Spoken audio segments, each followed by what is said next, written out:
Bonjour et bienvenue, c'est Maxime Delinoucha, j'espère que vous allez bien les amis. Je reviens parmi vous aujourd'hui avec un nouveau menu spécial Ramadan avec une optimisation du temps.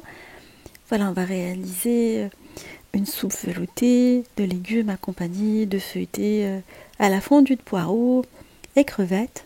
Très facile, on va voir une méthode très simplifiée.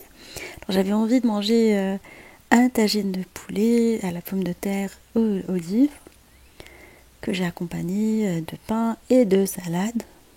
Voilà, une petite salade marocaine rapide.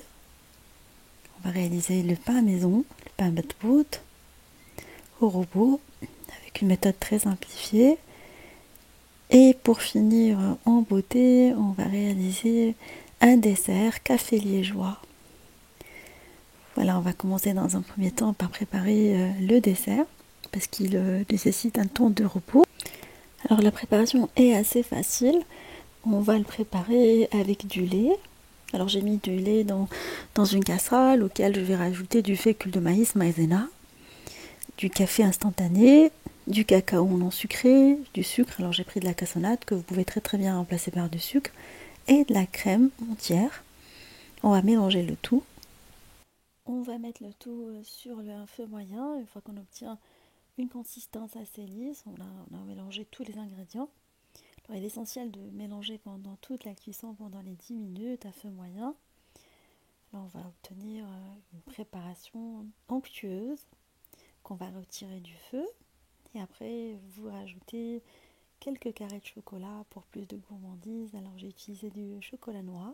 Alors, du chocolat pâtissier qu'on va venir faire fondre dans la préparation, encore chaude. On va la transvaser dans les verres. Alors, j'ai mis des verres pour cappuccino. On va les laisser refroidir quelques minutes avant de les ranger au frais pendant au moins 4 heures. Là, on va passer à la préparation d'une chantilly parfumée au café. Alors, j'ai pris du mascarpone et du lait auquel je vais rajouter du café instantané et du lait froid. Là, on va bien mélanger le café dans le lait froid. Une fois bien mélangé, on va monter la chantilly, la mascarpone avec du sucre glace. Alors, dès qu'elle commence à monter, vous rajoutez petit à petit le lait froid avec le café, jusqu'à ce qu'on obtienne une consistance assez ferme de chantilly. Vous pouvez rajouter un tout petit peu de café instantané en graines, ça laisse un joli aspect. Alors je vais venir la mettre dans une poche à douille, vous transvasez la préparation dedans pour pouvoir la pocher dans les verres, dans le café liégeois. Alors je l'ai poché, comme j'avais laissé un petit espace, et vous mettez un petit carré de chocolat, et voilà. Le dessert est maintenant pris, il est vraiment délicieux, vous pouvez le garder jusqu'à 3 jours au frais sans aucun problème. On va passer après à la préparation du tagine que j'ai accompagné de pain. On va commencer dans un premier temps par préparer le pain batbout. Alors je l'ai préparé au robot. Je vais mettre de la levure boulangère avec du sucre. Alors le sucre donne une jolie dorure et aide la levure à bien fonctionner. Je vais rajouter de l'eau. Alors dans un premier temps, je vais mixer le tout en vitesse malaxation. Une fois que le tout est mélangé, vous rajoutez après un mélange de semoule extra fine et de la farine et vous venez battre. Alors je vais battre 2 à 3 fois pendant une trentaine de secondes. Après, vous réajustez la quantité de l'eau en fonction de l'absorption de votre farine. Alors, on a déjà eu l'occasion de réaliser la pâte avec les mains au robot pâtissier classique. Voilà, après vous la sortez du robot et vous venez la façonner sur un plan de travail légèrement dans lequel j'ai mis un tout petit peu de semoule. On vient l'aplatir à l'aide des mains ou du rouleau à pâtisserie. Il faut bien l'aplatir, il faut qu'elle soit assez fine avant de la découper en petits pains à l'aide d'un porte-pièce.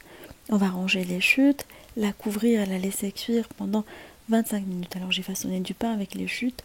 Alors après les 25 minutes, on va la faire cuire dans une poêle anti-adhésif ou une plancha non huilée. Alors sur la première face et la deuxième face, il faut la retourner aussitôt sur un feu moyen, une poêle bien chauffée, jusqu'à cuisson des pains. Là, il ne faut pas trop la laisser lever, au risque de ne pas réussir le pain. pour plus d'astuces de réussite du pain bat-pout, je vous laisserai ma vidéo de bat-pout 1 à table. Voilà, une fois que le bat-pout est cuit, vous le retournez sur les coins et vous faites cuire sur tous les coins également. C'est ce que je fais pour le pain. Alors je vais ranger le pain sous un linge propre. Après on va préparer le tagine. Alors j'ai pris 2 cuisses de poulet. Je vais venir les dégraisser, enlever l'excès de peau, les nettoyer avec du citron, les frotter avec le sel et le citron. Après je vais venir découper également l'ail et l'oignon. Alors je vais prendre l'écorce de citron confit, je récupère la chair et je garde l'écorce de côté. Alors je vais tout mettre dans un hachoir.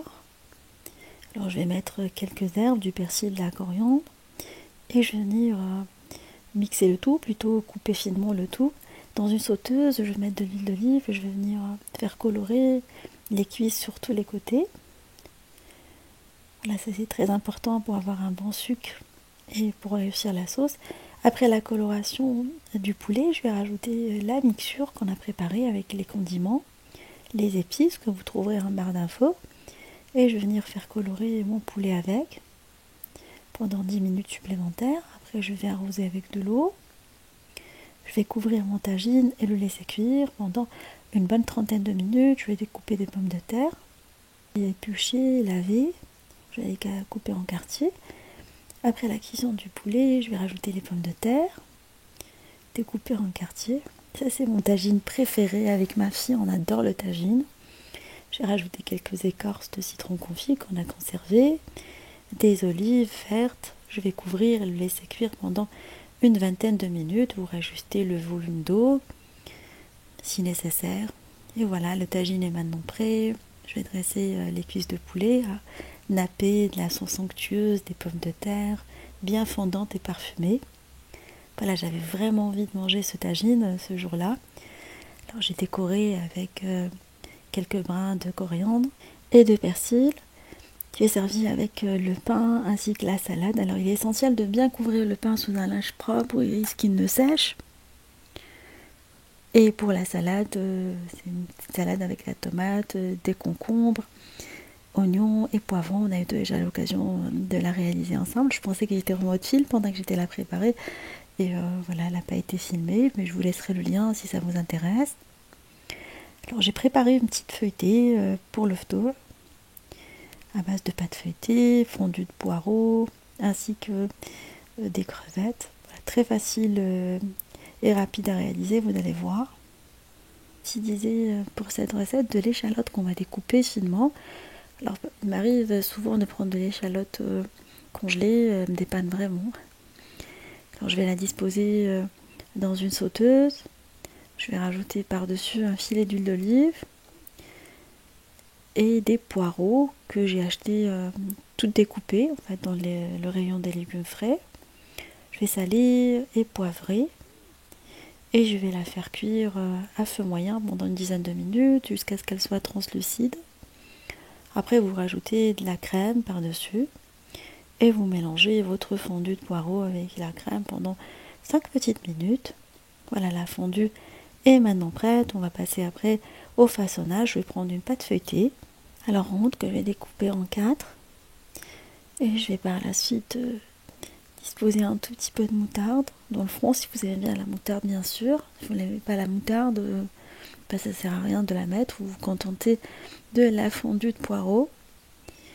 Alors j'ai par la suite versé la préparation dans les petites feuilletées et je vais venir fermer par la suite sous forme d'une tartelette une fois qu'on a disposé la fondue de poireaux dans les fonds. Alors ça nous fait des petites tartelettes sans moule de tartelettes. On va les garnir après avec quelques gambas décortiquées et cuites. Et après on va rajouter du fromage râpé par-dessus. On va mettre la dorure avec du jaune d'œuf auquel j'ai rajouté quelques gouttes de vinaigre. Et on va les faire cuire dans un four préchauffé à 180 pendant une bonne trentaine de minutes. Moi je les ai laissés cuire pendant 30 minutes. Comme ça les feuilletées elles sont bien cuites.